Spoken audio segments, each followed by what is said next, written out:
Good morning friends, so welcome to the prelims booster session. आज का हमारा पहला टॉपिक है बैंकिंग सिस्टम लिक्विडिटी। तो ये आपके इकोनॉमी टॉपिक के लिए इंपॉर्टेंट है। तो अब आपको पता है इंडिया का जो बैंकिंग सिस्टम है वो पिछले 40 महीने में पहली बार डेफिसिट जो है वो स्टेटस में चला गया है। तो पहले तो डेफिसिट समझने से पहले तो हमें पता होना चाहिए कि लिक्विडिटी क्या चीज़ है। तो बैंकिंग सिस्टम में लिक्विडिटी का मतलब होता है कि कितना कैश अवेलेबल है बैंक्स के पास, वो अपना शॉर्ट टर्म बिजनेस चला सकते हैं या अपनी फाइनेंशियल नीड्स को पूरा कर सकते हैं या नहीं कर सकते हैं। ठीक है, तो अगर तो आरबीआई से नेट बोरोअर है बैंक, ठीक है, आरबीआई की लिक्विडिटी एडजस्टमेंट फैसिलिटी जो होती है उसमें से नेट बोरोअर है बैंक अगर, तो इसका मतलब वो डेफिसिट में चल रहा है, तभी उसको कैश की ज़रूरत पड़ रही है। अगर जो है लिक्विडिटी उसकी प्रॉपरली मैनेज्ड है, उसके पास कैश सरप्लस पड़ा है, तो वो ऑफ कोर्स आरबीआई को लैंड कर देगा। ठीक है, तो डेफिसिट और सरप्लस इससे देखते हैं कि वो आरबीआई को नेट लैंडर है या फिर नेट बोरोअर है। ठीक है, तो जो करंट डेफिसिट है वो पहली बार आया है सिंस मई 2019। और क्यों आया ये, क्यों ऐसा, क्या रीज़न हुआ है, ऐसा इकोनॉमी में क्या चेंज हुआ है जिसकी वजह से बैंक्स के पास पैसा कम आ गया है। ठीक है, कोई डरने की बात नहीं है ऑफ कोर्स इसमें। बैंक्स के पास पैसा कम होने का मतलब ये नहीं कि हमारी इकोनॉमी पुअर परफॉर्म कर रही है। इसके बहुत से रीजंस हो सकते हैं, जैसा कि बैंक जो हैं वो ज़्यादा क्रेडिट दे रहे हैं, बैंक लोन ज़्यादा पास कर रहे हैं, बैंक लोन ज़्यादा लोगों को दे रहे हैं। ठीक है, दूसरा है advance tax payment by corporation. तो टाइम टू टाइम 3 महीने 6 महीने बाद जो है आपकी जो कंपनीज होती हैं उनको टैक्स पे करना पड़ता है। आपको पता है एडवांस टैक्स पे करना पड़ता है। तो जब एडवांस टैक्स पे करने का टाइम आ जाता है, जब कॉमन टाइम आ जाता है बहुत सारी कंपनीज का, तो वो अपने बैंक्स में से पैसा निकाल कर टैक्स को पे कर देते हैं। ठीक है, तो उससे क्या होता है, ऑफ कोर्स बैंक्स, क्योंकि ये कॉरपोरेशन का टैक्स बहुत ज़्यादा होता है, जो है इवन इंडिविजुअल भी लेवल पे भी लगा लो आप, जो है दूसरी एमएसएमईज के लेवल पर भी लगा लो, तो जब टैक्स पेमेंट्स होती हैं तो बैंक्स के पास उस टाइम पैसा कम बचता है। तीसरा रीज़न ये है इंक्रीमेंटल डिपॉजिट ग्रोथ। जो डिपॉजिट जो आप और मेरे जैसे लोग या जो दूसरी कंपनीज भी जो बैंक्स में पैसा जमा कराते हैं उसकी ग्रोथ भी अगर कम हो जाए एज़ कम्पेयर टू जितना बैंक लैंड कर रहा है, तो बैंक के पास पैसा कम बचता है ना। तो अब ये यही रीज़न है एक्चुअल में।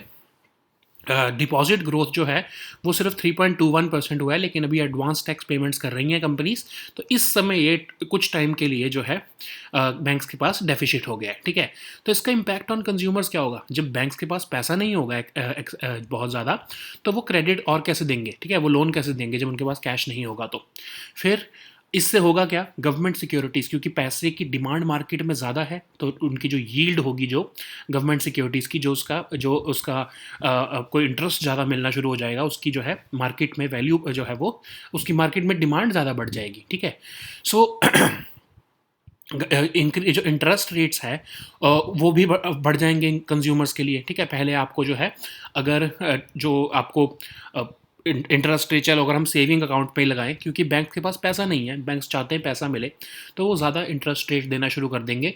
सेम यही चीज़ आप अगर आप क्रेडिट में देखो, तो अगर उन बैंक्स के पास पैसा कम है और आप उनसे लोन लेने जाते हो तो वो आपको ज़्यादा इंटरेस्ट पर लोन देंगे, क्योंकि उनको कॉस्टली पड़ रहा है लोन देना। ठीक है, तो एक तरह से इंटरेस्ट रेट्स इंक्रीज़ होते हैं कंज्यूमर्स के लिए अगर बैंक्स के पास डेफिसिट हो जाता है। तो अब आरबीआई को क्या करना चाहिए, आरबीआई को पहले तो देखना पड़ेगा कि ये जो लिक्विडिटी सिचुएशन है ये क्या टेम्पररी है या फिर लॉन्ग टर्म है।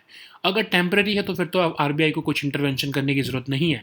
बट अगर ये ऐसा लग रहा है कि लॉन्ग टर्म है, कि बैंक के पास फ्यूचर में भी आने वाले टाइम में कुछ टाइम में भी पैसा नहीं आने वाला है, तो आरबीआई को इंटरवेंशन करना पड़ेगा और जो है आपकी इकोनॉमी के अंदर लगभग जो है उनको फंड्स इन्फ्यूज़ करने पड़ेंगे। ठीक है, सो कोई डरने की बात नहीं है ऑफ कोर्स उसमें, ये इकोनॉमी में चलता रहता है। कभी उन आरबीआई जो है बैंक्स के पास पैसा कम हो जाता है क्योंकि वो ज़्यादा लोन दे रहे होते हैं, तो rather it's a good thing कि क्रेडिट की ग्रोथ बढ़ गई है। ठीक है, नेक्स्ट टॉपिक हमारा है G4 कंट्रीज़, इंटरनेशनल रिलेशंस के लिए टॉपिक इंपॉर्टेंट है। तो यूनियन एक्सटर्नल अफेयर्स मिनिस्टर जो है उन्होंने अपनी जर्मनी, ब्राज़ील और जापानीज़ काउंटर पार्ट्स के साथ मीटिंग की है। ये मीटिंग को हम ग्रुप ऑफ 4 कंट्रीज़ की मीटिंग कहते हैं, क्योंकि ये चारों कंट्रीज़ एक दूसरे की यूएनएससी में परमानेंट सीट को भी सपोर्ट करती हैं और यूएनएससी की रिफॉर्म को कहती हैं।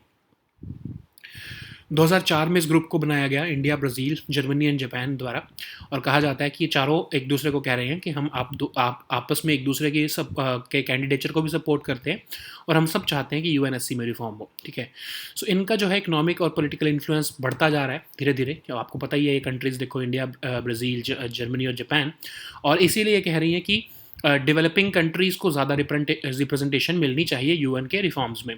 फ्रांस तो जो कहता है, फ्रांस जो है वो G4 के बिड को सपोर्ट करता है और ये भी कहता है कि एक अफ्रीकन रिप्रेजेंटेटिव को भी जो है वो इसमें इंक्लूड कर लेना चाहिए। यूके जो है वो कहता है कि हम G4 को सपोर्ट तो करते हैं लेकिन उनको वीटो पावर नहीं मिलना चाहिए अगर उनको हम परमानेंट मेंबर लेंगे भी तो भी।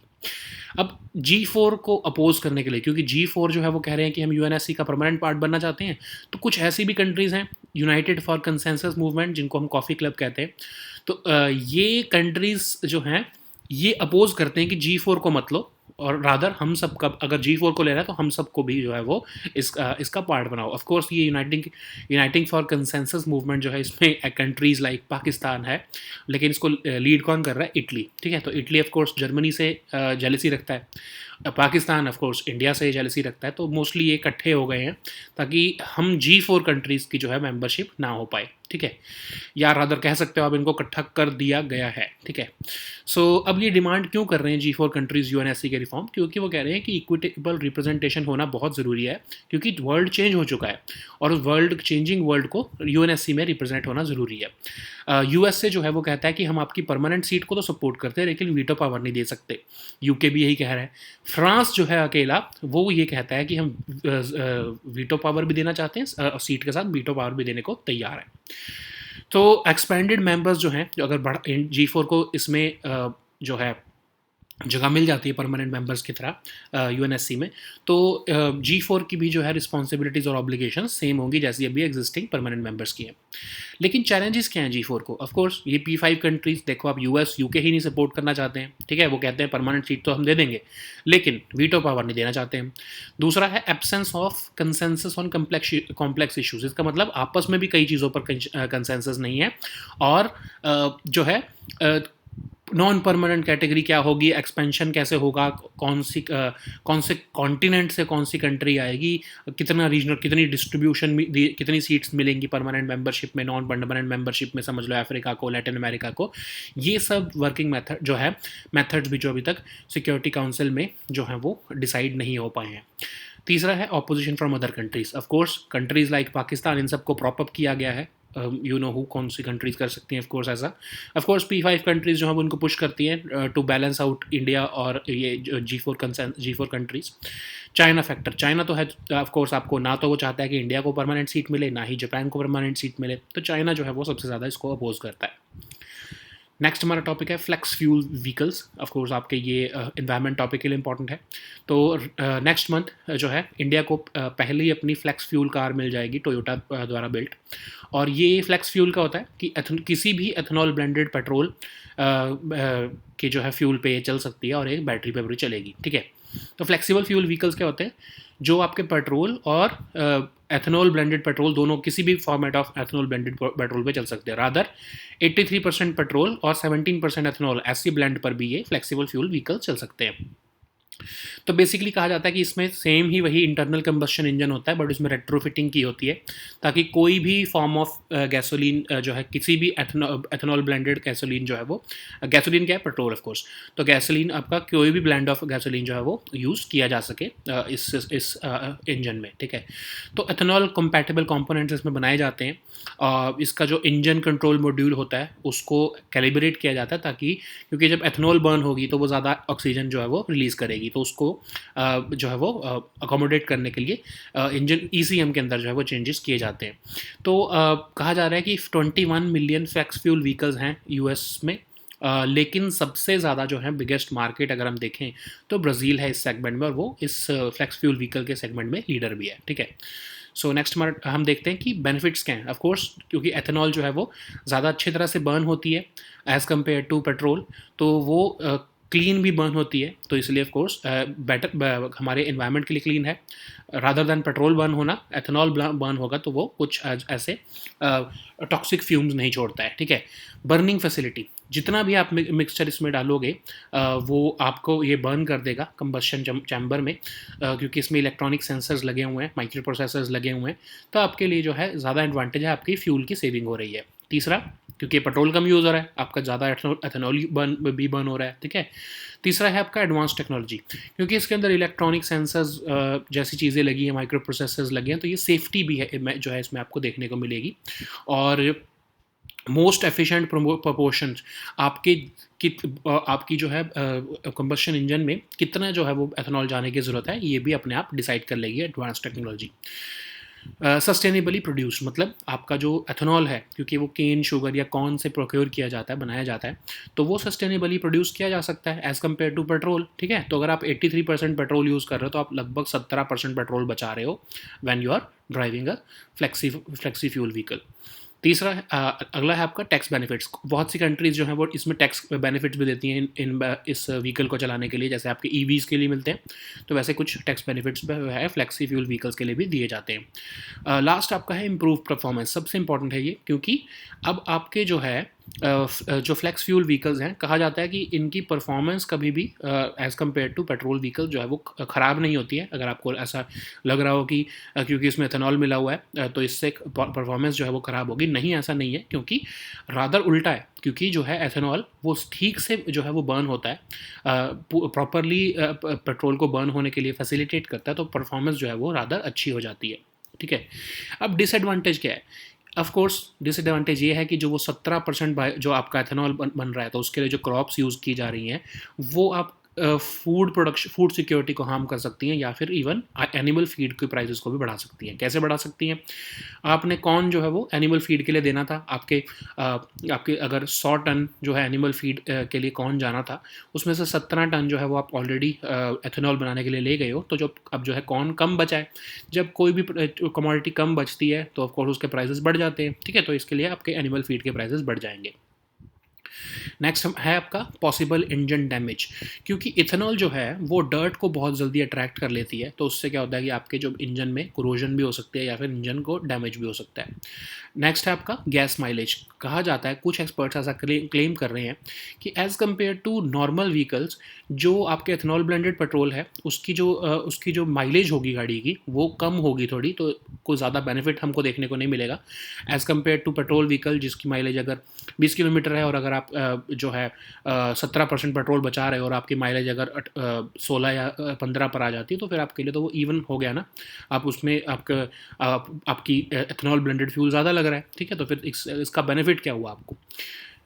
नेक्स्ट हमारा है scarcity of fuel stations, because flex fuel जो है वो इकोनॉमिकल नहीं है एज पेट्रोल, इसीलिए गैस स्टेशंस बहुत कम होते हैं इसके। जो आपके पेट्रोल पंप्स जो है वो इसके बहुत कम देखने को मिलेंगे जहाँ पर एथेनॉल ब्लेंडेड फ्यूल मिलेगा, इतना इस लेवल का। ठीक है, 85% लेवल, 83% लेवल का।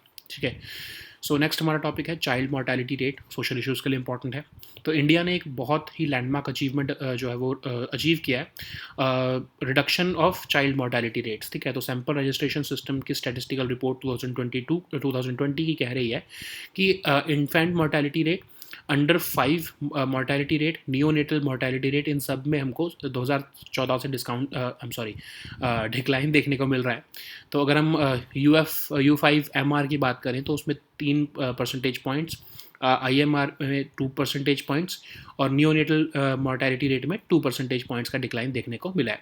तो ये आपका सैम्पल रजिस्ट्रेशन सिस्टम रिपोर्ट जो है वो कह रही है, जो कि रजिस्ट्रार जनरल ऑफ इंडिया निकालता है। तो हम देखते हैं रजिस्ट्रार जनरल ऑफ इंडिया भी मिनिस्ट्री ऑफ होम अफेयर्स के अंडर आते हैं, पॉपुलेशन सेंसस निकालते हैं, और ये SRS भी यही निकालते हैं। SRS क्या है? एक लार्जेस्ट डेमोग्राफिक सैम्पल सर्वे एक्सरसाइज है कंट्री में, जो आपके एस्टिमेट देता है कि कितना मैटरनल मॉर्टेलिटी रेट चल रहा है एक नेशनल लेवल पर। ठीक है, नेक्स्ट हमारा टॉपिक है partners in the blue Pacific. International relations के लिए इंपॉर्टेंट है।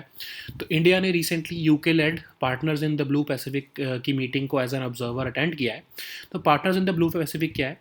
ये एक इनफॉर्मल मैकेनिज्म है जिसमें 5 Nations, US, UK, Japan, Australia, New Zealand, इन सब ने मिल के डिसाइड किया है कि वो पैसिफिक आइलैंड कंट्रीज़ को जो है सपोर्ट करेंगे और अपने डिप्लोमेटिक और इकोनॉमिक टाइज वहाँ पर बढ़ाएंगे।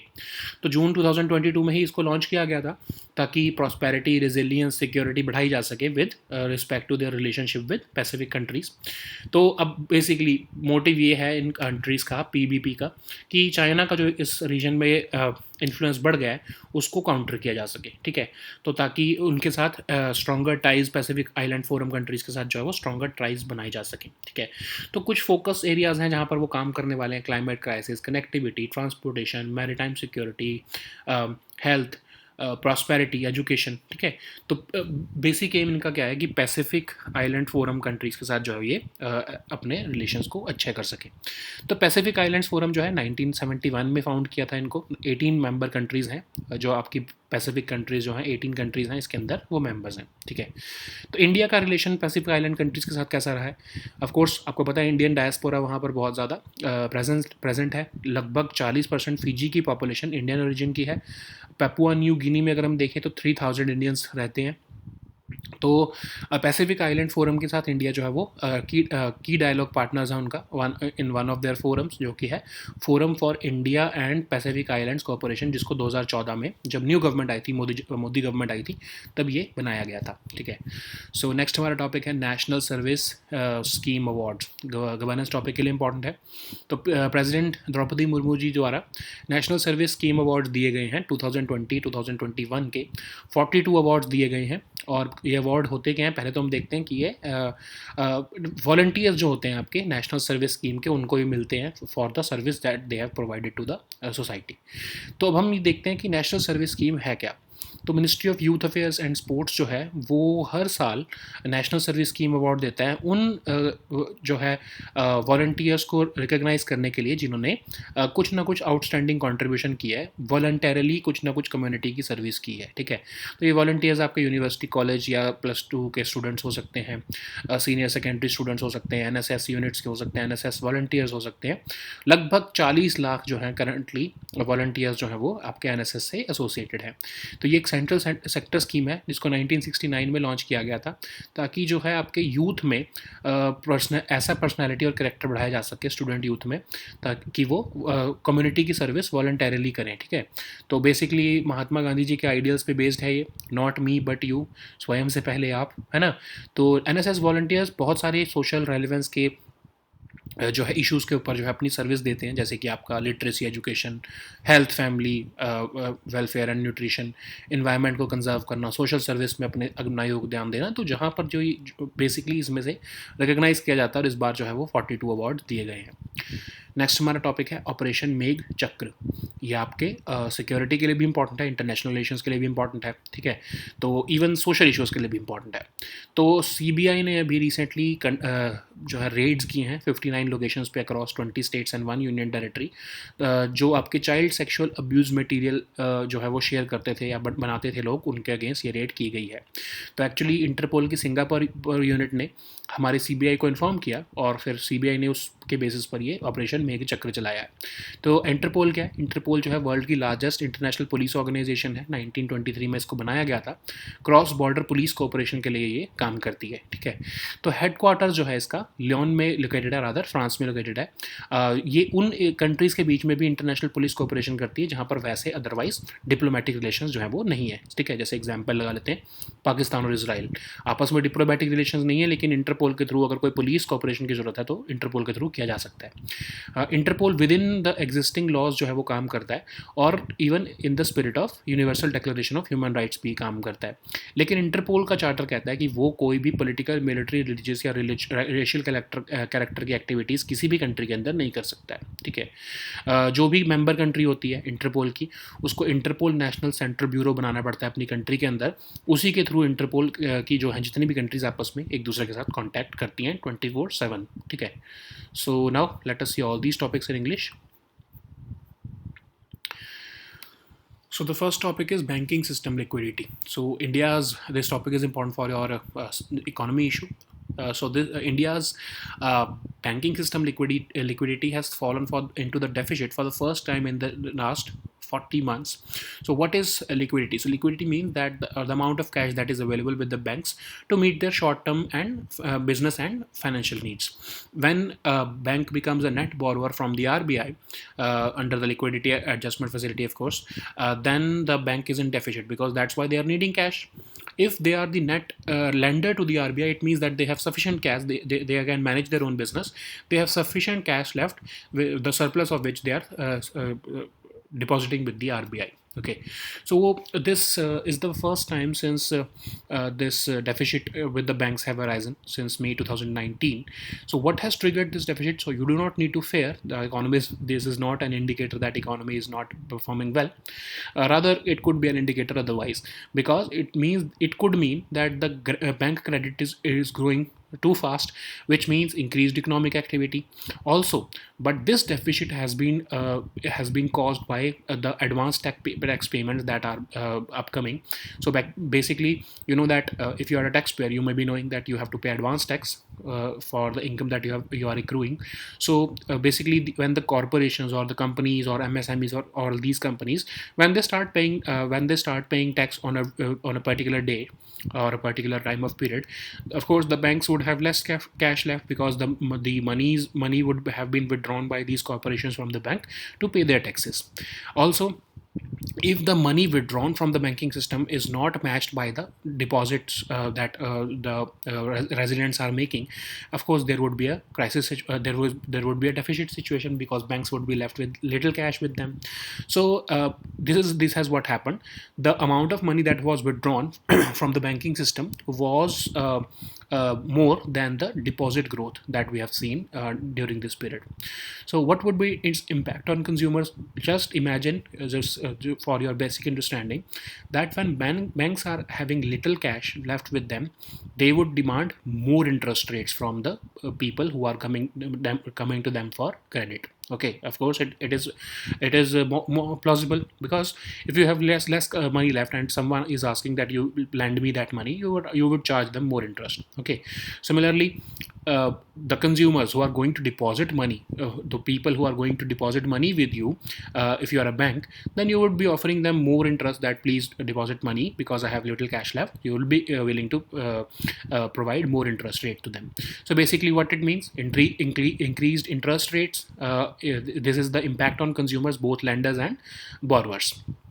So what RBI needs to do now is, RBI has to determine what is the nature of this liquidity. If is it a temporary situation, then of course RBI does not need to intervene. But if it is a long-term situation, then RBI will have to inject more money, because the credit growth cannot suffer. Because if credit growth starts suffering, then the economy would start suffering. Okay. So the next topic is G4 countries. This topic is important for our international relations. So Union External Affairs Minister has recently attended the G4 countries meeting. So G4 was formed in 2004, and it includes India, Brazil, Germany, and Japan. And these are the countries which have considerable economic and political influence, and this influence has also grown significantly over the past few decades. So basically, these countries are supporting UN reforms. They are saying that we need to have more representative UNSC. So France supports them. France says that yes, these G4 countries deserve to be accommodated within the UNSC as permanent members, and they also say that at least one African representative should also be there. UK also supports this G4 members as G4 as new members, but they say that they cannot be allowed to have a veto power.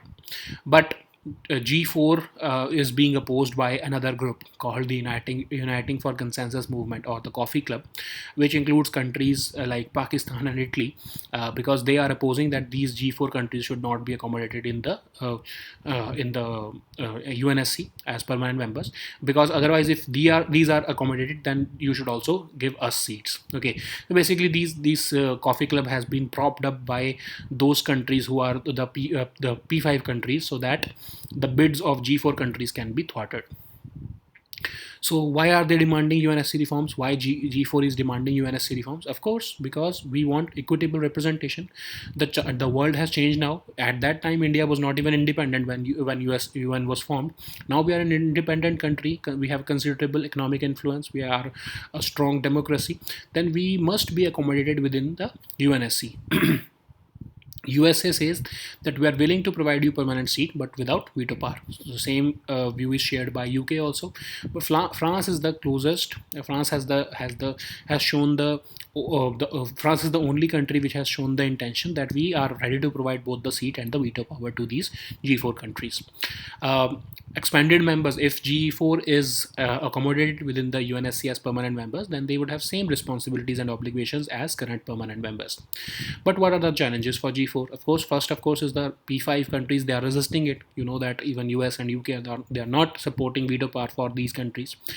Second is the absence of consensus on complex issues, like what would be the new size of the permanent and non-permanent members in the UNSC. Why only these four countries? Why not other? What would be the regional distribution? Why countries from Latin America and Africa will not be accommodated? Why not Australia? Okay, so what would be the relationship of Security Council with the UNGA after these countries are accommodated? What would be the status of veto powers? Okay, so all these issues are complex, which have not been yet discussed.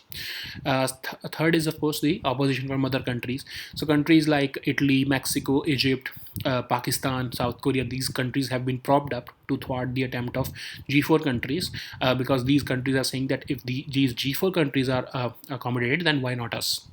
Last and the most important is the China factor. Even if all the P4 countries decide that we are ready to support these countries, the G4 countries, then China does not want it, because China cannot allow, or China cannot afford that India and Japan sits with them in the UNSC permanent as UNSC permanent members. So the next topic is flex fuel vehicle. This topic is important for environment section. So next month, India will be getting its first flex fuel car. It will be, of course, made by Toyota, and it will run on ethanol blended petrol and a battery. So what is a flexible fuel vehicle? Basically, from the name itself, you can understand that it can run on both normal gasoline, that is your petrol, and doped petrol also with ethanol blended petrol. So basically it can use all the blends of ethanol, and it can even run on unblended fuel. Okay, so that's why it is flexible fuel. It can run on ethanol blended petrol, which is as high as 83%, which means 83% petrol is there, 17% is ethanol mixed with it. So how is it made? Of course, it is just an internal combustion engine, but it has been retrofitted or calibrated to accommodate higher oxygen content of ethanol. Almost 21 million flex fuel vehicles operate in the US, but Brazil is still the biggest market and a leader in this segment. So what are the benefits? Of course, it is cleaner for environment. Ethanol burns cleaner than petrol, so it is clean for environment. Burning facility. So whatever proportion of a fuel mixture is given to the combustion chamber, it can burn. Okay, because it has electronic sensors and microprocessors to burn that fuel, which means fuel savings as well as environment saving. Third is the advanced technology, because it is fitted with the electronic sensors, microprocessors, etc. It is safe, and it can this technology will determine the most efficient proportions that are needed for the running of your vehicle. So the next is the sustainably produced. You know that ethanol is produced sustainably using the sugar cane and corn. So these materials can be sustainably made as compared to petrol, which is a non-renewable fuel. Also, there are certain countries which are offering tax benefits, so you can expect that even the government of India could also provide it. Next is improved performance, because the ethanol burns the fuel more effectively than the performance of the vehicle also improves. But there are certain disadvantages also, like sole crop use, because otherwise you are using this corn for your animal feed, as an animal feed. When you start using a considerable amount of animal feed for or corn for your ethanol production, then of course animal feed would be left with less quantity, then of course their prices would rise. Second is possible engine damage, because ethanol can absorb dirt easily. Then of course it can potentially corrode and damage your engine. Next is gas mileage. So they are saying that the mileage that is given by these ethanol blended E85, or the 85 petrol and 15% ethanol blended fuel, it is less than the mileage that is given by vehicles which are just run on petrol. Okay, so then of course if the mileage is the question, then of course you would need more E85 fuel, which will defeat the purpose of saving fuels, because otherwise in any way you are using extra fuel. Next is scarcity of fuel stations, because this flex fuel is not economical as petrol. The gas stations or the petrol stations are less likely to carry it, because they would have to spend a considerable investment in their petrol in their fuel stations to carry this fuel. Also, the demand would be less, so they would have to spend more resources in accommodating this flex fuel vehicles. So the next topic is child mortality rate, which is a topic for your social issues. So India has recently achieved a landmark achievement, and we have reduced the child mortality rates further. This has been corroborated by the Sample Registration Systems Statistical Report of 2020, which says that since 2014 we are seeing a progressive reduction in infant mortality rate, under 5 mortality rate, and neonatal mortality rate. So this is the data here. We have seen under 5 mortality rate declined by 3 percentage points, infant mortality rate declined by 2 percentage points, and NMR declined by 2 percentage points since 2014. So it's a good news for us, because we are moving forward towards the achievement of sustainable development goals by the 2030.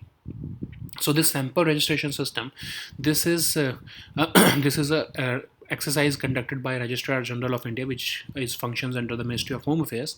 It, apart from conducting the SRS, it also conducts the population census, and it also monitors the implementation of registration of births and deaths in the country. That's why it is able to give the data of the sample registration system.